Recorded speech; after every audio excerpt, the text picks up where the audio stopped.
Chapter 15. In the course of time, Absalom provided himself with a chariot and horses, and with 50 men to run ahead of him.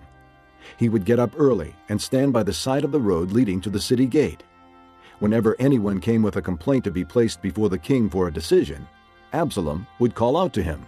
"What town are you from?" He would answer, "Your servant is from one of the tribes of Israel." Then Absalom would say to him, "Look, your claims are valid and proper, but there is no representative of the king to hear you. And Absalom would add, If only I were appointed judge in the land.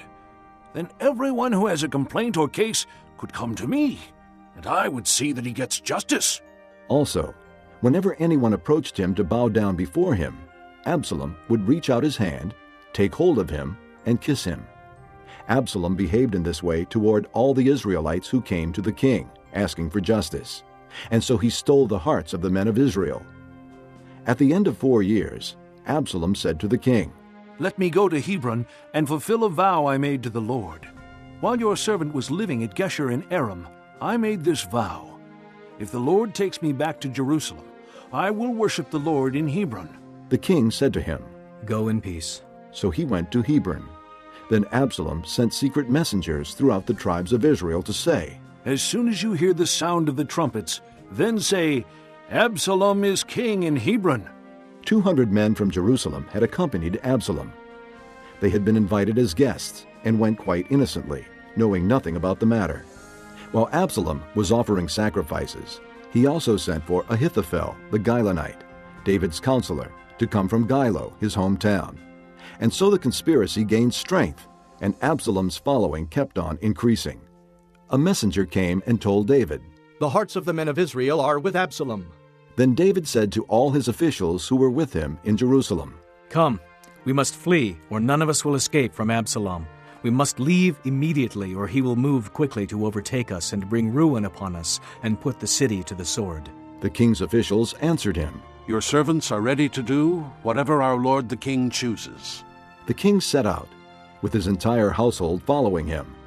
But he left 10 concubines to take care of the palace. So the king set out, with all the people following him, and they halted at a place some distance away. All his men marched past him, along with all the Kerethites and Pelethites, and all the 600 Gittites who had accompanied him from Gath marched before the king. The king said to Ittai the Gittite, "Why should you come along with us? Go back and stay with King Absalom. You are a foreigner and exile from your homeland.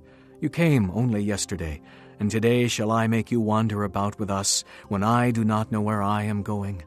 Go back and take your countrymen. May kindness and faithfulness be with you." But Ittai replied to the king, "As surely as the Lord lives, and as my lord the king lives, wherever my lord the king may be, whether it means life or death, there will your servant be." David said to Ittai, "Go ahead, march on." So Ittai the Gittite marched on with all his men and the families that were with him. The whole countryside wept aloud as all the people passed by. The king also crossed the Kidron Valley, and all the people moved on toward the desert.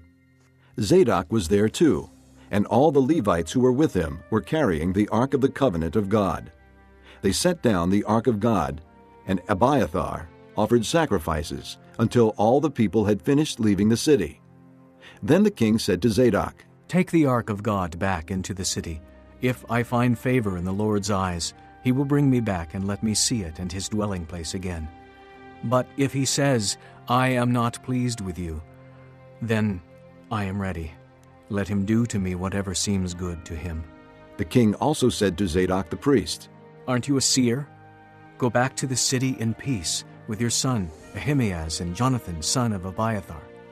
You and Abiathar take your 2 sons with you. I will wait at the fords in the desert until word comes from you to inform me." So Zadok and Abiathar took the Ark of God back to Jerusalem and stayed there. But David continued up the Mount of Olives, weeping as he went.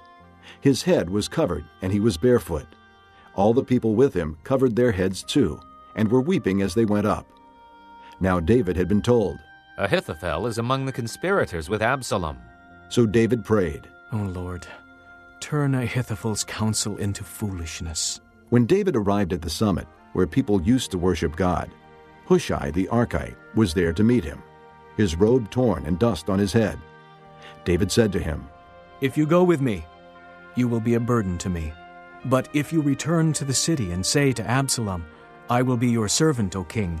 I was your father's servant in the past, but now I will be your servant,' then you can help me by frustrating Ahithophel's advice. Won't the priests Zadok and Abiathar be there with you? Tell them anything you hear in the king's palace. Their 2 sons, Ahimaaz, son of Zadok, and Jonathan, son of Abiathar, are there with them. Send them to me with anything you hear." So David's friend Hushai arrived at Jerusalem as Absalom was entering the city.